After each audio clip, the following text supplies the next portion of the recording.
Hello and welcome to Mech Talk. तो यहाँ पे एक डाउट की बात करने जा रहे हैं, वो है ऑटो साइकिल से। देखिए, ऑटो साइकिल के यहाँ पे जो पीवी डायग्राम है उसमें हमारे 4 प्रोसेस हैं और 4 प्रोसेस कौन-कौन सी होती हैं? 2 होती हैं एडियाबैटिक और बची हुई 2 होती हैं कांस्टेंट वॉल्यूम प्रोसेस। तो अब हमें ये बताना है कि इन दोनों में से जो भी मैंने 2 डायग्राम बनाए हैं, पीवी डायग्राम पहला ये बनाया है, दूसरा ये बनाया है। इन दोनों में से कौन-सा डायग्राम सही रहेगा? और अगर आपको पता चल जाता है कि इसमें से कौन-सा डायग्राम सही है, तो यहाँ पे एक और डाउट क्लियर हो जाएगा और वो डाउट है कि ऑटो साइकिल क्यों हमें मैक्सिमम एफिशिएंसी देता है सभी साइकिल के कंपेयर में, चाहे वो डीजल साइकिल हो या डुअल साइकिल हो, किसके लिए? सेम कंप्रेशन रेशियो के लिए। बट यहाँ पे जो इंपॉर्टेंट है समझना, ऑटो साइकिल जब मैक्सिमम एफिशिएंसी देगा वो थ्योरेटिकली हम बात कर रहे हैं, है ना? हम यहाँ पे प्रैक्टिकली बात नहीं कर रहे हैं, क्योंकि प्रैक्टिकली तो डीजल साइकिल देता है, बट ऑटो साइकिल अगर हम थ्योरेटिकली पूछते हैं तो क्यों वो मैक्सिमम एफिशिएंसी देता है फॉर सेम कंप्रेशन रेशियो, इसका आंसर भी आपको पता चल जाएगा अगर आपको ये पता है कि इन दोनों में से ऑटो साइकिल के लिए कौन सा डायग्राम सही है। और अगर आपको ये नहीं पता तो इसको आगे देखिए, कंटिन्यू देखिए, क्योंकि यहाँ पे मैं बहुत जबरदस्त चीज रिवील करने वाला हूँ। तो देखिए, यहाँ पे कंफ्यूजन क्या क्रिएट होता है, अगर आप यहाँ पे देखें तो 4 प्रोसेस हैं। इनमें से 1 टू 2 और 3 टू 4 तो हो गए आपकी एडियाबेटिक प्रोसेस, क्योंकि 2 एडियाबेटिक रहेंगी, और 2 टू 3 और 4 टू 1 हो गई कांस्टेंट वॉल्यूम प्रोसेस। तो यहाँ पे चारों के 4 प्रोसेस मिलकर बनाएगी ऑटो साइकिल को, और इसी ऑटो साइकिल को हम कांस्टेंट वॉल्यूम साइकिल भी बोलते हैं। अब अगर आप यहाँ पे देखें तो 1 टू 2 प्रोसेस एडियाबेटिक प्रोसेस है और 3 टू 4 भी एडियाबेटिक है, तो इसीलिए दोनों का स्लोप क्या होना चाहिए? सेम होना चाहिए। और दोनों का स्लोप अगर आप यहाँ पे देखें भी तो वो सेम है। वो सेम इसलिए है क्योंकि यहाँ पे 2 3 और 4 1 जो प्रोसेस है उसके लिए जो हमने लेंथ लिया है प्रोसेस में वो सेम है। और वो सेम होने के कारण क्या हो जाता है? वो सेम होने के कारण जो एडियाबेटिक प्रोसेस है उसके लिए जो यहाँ पे स्लोप होगा वो सेम हो जाएगा। स्लोप कैसे देखेंगे? स्लोप आप देख सकते हैं सेंटर पॉइंट से, अगर आप इस टेंजेंट को खींचते हैं, और सिमिलरली इस वाली प्रोसेस के लिए भी अगर आप टेंजेंट को खींचते हैं और किसी एक हॉरिजॉन्टल लाइन के रिस्पेक्ट में अगर आप एंगल देखते हैं तो दोनों का एंगल सेम है, मतलब दोनों ही सेम प्रोसेस है और वो क्या है? एडियाबेटिक प्रोसेस है। तो इसका मतलब ये जो साइकिल हमने बनाया है वो सही होना चाहिए। दूसरा साइकिल अगर आप यहाँ पे देखें तो इसमें भी 4 प्रोसेस हैं। 1 टू 2 ये हमने बोल दिया कि ये भी एडियाबेटिक है और ये भी एडियाबेटिक है, हमने जस्ट मान लिया। और ये भी क्या है? कांस्टेंट वॉल्यूम है और ये भी कांस्टेंट वॉल्यूम है। बट अगर आप यहाँ पे देखें तो एडियाबेटिक प्रोसेस जो है 1 टू 2 और 3 टू 4 दोनों का स्लोप में डिफरेंस है। दोनों के स्लोप में डिफरेंस है तो मतलब कि ये क्या होनी चाहिए? इसका स्लोप क्या है? इसका स्लोप ज्यादा है क्योंकि इसका एंगल ज्यादा है हॉरिजॉन्टल के कंपेयर में।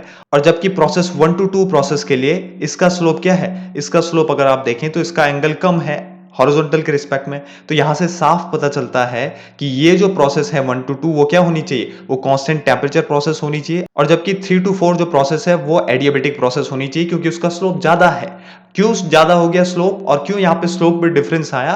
तो अगर आप यहाँ पे देखें तो यहाँ पे भी अगर आप 2 3 लेंथ की बात करें इस प्रोसेस के लिए, 2 टू 3 प्रोसेस के लिए जो लेंथ है वो 4 टू 1 प्रोसेस से कहीं ज्यादा है। इसी कारण यहाँ पे स्लोप में डिफरेंस आया। और स्लोप में डिफरेंस आया तो हमने बोल दिया ये एडियाबेटिक होनी चाहिए, क्योंकि एडियाबेटिक का स्लोप ज्यादा होता है पीवी डायग्राम में, और ये आइसोथर्मल होनी चाहिए जिसका स्लोप कम होता है। इससे हमें क्या पता चलता है? इससे ये पता चलता है कि 2 3 इज नॉट इक्वल्स टू 4 1, और 2 3 4 1 के इक्वल नहीं है, तो ऐसा होना चाहिए। तो अब यहाँ पे क्वेश्चन उठता है कि कौन सा डायग्राम यहाँ पे सही होगा? हम बोल रहे हैं कि याला सही होना चाहिए, है ना, क्योंकि ऑटो साइकिल में 2 एडियाबेटिक हैं और दोनों एडियाबेटिक हैं तो दोनों का स्लोप यहाँ पे सेम दिख रहा है, इसलिए हम बोल देते हैं कि ये वाला सही होगा और ये वाला गलत होगा। बट ऐसा बिल्कुल भी नहीं है, ऐसा बिल्कुल भी नहीं है। है क्या फिर? है ये कि जो पहला वाला डायग्राम है वो गलत है बिल्कुल, और ऑटो साइकिल के लिए जो दूसरा डायग्राम है वो बिल्कुल सही है। और क्यों है इस पे बात करते हैं।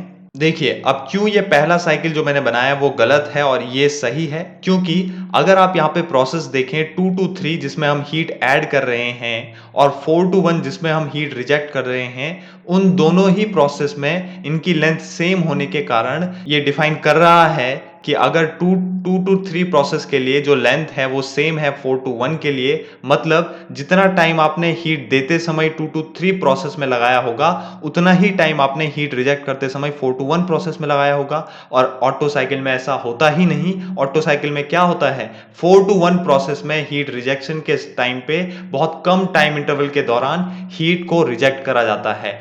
और जबकि हीट जब देते हैं ऑटो साइकिल में, उसके लिए जो टाइम इंटरवल होता है वो बहुत ज़्यादा होता है as compare to heat rejection. इसीलिए जो पहली वाली साइकिल मैंने बनाई है वो गलत है और दूसरी साइकिल सही है। हम कई बार ये साइकिल बना देते हैं जो कि गलत है, अनजाने में भी कई बार बन जाती है। ये गलत क्यों है? क्योंकि मैंने बताया आपको, क्योंकि यहाँ पे हीट रिजेक्शन जो होता है वो बहुत कम होता है ऑटो साइकिल में, और इस चीज़ को ये दूसरा डायग्राम काफ़ी अच्छे तरीके से समझा रहा है कि 2 टू 3 प्रोसेस के लिए जितना टाइम इंटरवल है, उससे कम टाइम इंटरवल यहाँ पे 4 टू 1 के लिए होता है, जिसके कारण यहाँ पे जो हीट रिजेक्ट होती है ऑटो साइकिल में वो कम होती है। इसीलिए इसका जो रिजेक्शन है वो कम होने के कारण इसकी एफिशिएंसी भी बढ़ जाती है। तो इसीलिए जो हम यहाँ पे 2 टू 3 के लिए जो लेंथ लेंगे वो क्या है, वो ज़्यादा है as compare to 4 to 1 process के लिए, क्योंकि 4 टू 1 प्रोसेस में जो आप हीट रिजेक्ट कर रहे हैं उसके लिए काफ़ी कम हीट रिजेक्ट की जा रही है, इसलिए बहुत कम टाइम पीरियड में वो हीट रिजेक्ट होगी, इसीलिए उसकी लेंथ कम है। और वो लेंथ कम होने के कारण क्या हो रहा है, यहाँ पे स्लोप में चेंज आ रहा है, बट प्रोसेस सेम है। ये भी एडियाबेटिक प्रोसेस है और ये भी एडियाबेटिक प्रोसेस है, और इस स्लोप के चेंज को कम दिखाने के लिए कई बार इस 4-1 को इस 2 टू 3 प्रोसेस से काफ़ी कम छोटा दिखाया जाता है। बस इसको ध्यान में रखते हुए कि जो एडियाबेटिक प्रोसेस है उसका स्लोप चेंज ना हो जाए, कहीं कोई ऐसा ना बोल दे कि जो जिसका ज़्यादा स्लोप है वो एडियाबेटिक हो जाए और ये आपका आइसोथर्मल हो जाए। ठीक है, तो दोनों ही एडियाबेटिक हैं, बट यहाँ पे चेंज आ रहा है हीट रिजेक्शन का, क्योंकि हीट रिजेक्शन कम होता है, और हीट रिजेक्शन कम होने के कारण ही थ्योरेटिकली ऑटो साइकिल की एफिशिएंसी मैक्सिमम होती है। कब? जब कंप्रेशन रेशियो सेम हो। फॉर एग्जाम्पल अगर आप देखें कि एफिशिएंसी देखें ऑटो साइकिल के लिए, तो क्या होता है, ऑटो साइकिल के लिए एफिशिएंसी देखेंगे तो heat input minus heat output upon heat addition. ठीक है ना, तो यहाँ पे जो ये है ये क्या है, वर्क है, ये वर्क है आपका।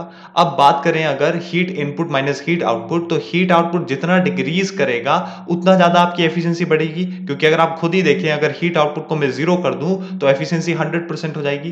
तो हीट आउटपुट यहाँ पे बहुत कम है, रिजेक्शन काफी कम है, उसी के कारण ये जो साइकिल है सेम कंप्रेशन रेशियो पे मैक्सिमम एफिशिएंसी देता है। जबकि अगर आप प्रैक्टिकली देखें तो एफिशिएंसी जो है डीजल साइकिल की वो ऑटो साइकिल से कहीं ज्यादा होती है, बट यहाँ पे मैं थ्योरेटिकली बात कर रहा हूं, तो इसीलिए हम यहाँ पे क्या लिखते हैं कि ऑटो साइकिल की जो एफिशिएंसी है सेम कंप्रेशन रेशियो के लिए वो डुअल से ज्यादा है और सबसे कम डीजल की है। तो क्यों हम ऐसा लिखते हैं, इसके लिए आप यहाँ पे ग्राफिकल रीजन से भी देख सकते हैं। मैंने रियल तो रीजन आपको बता दिया, क्योंकि ऑटो साइकिल में हीट रिजेक्शन काफी लो होता है, लो हीट रिजेक्शन के कारण इसकी एफिशिएंसी ज्यादा है। और आप यहाँ पे फॉर्मूला भी देखते हैं, मैंने कहा efficiency is equals to Q1 minus Q2 upon Q1, जहां Q2 हीट रिजेक्शन है और जितना इसका वैल्यू डिक्रीज करेगा उतना ज्यादा इसकी एफिशिएंसी की वैल्यू इंक्रीज करेगी। तो इसीलिए हमारा ऑटो साइकिल ज्यादा एफिशिएंट रहता है। कब? जब आप थ्योरेटिकली बात कर रहे हो। प्रैक्टिकली डीजल साइकिल ही ज्यादा एफिशिएंट रहेगा।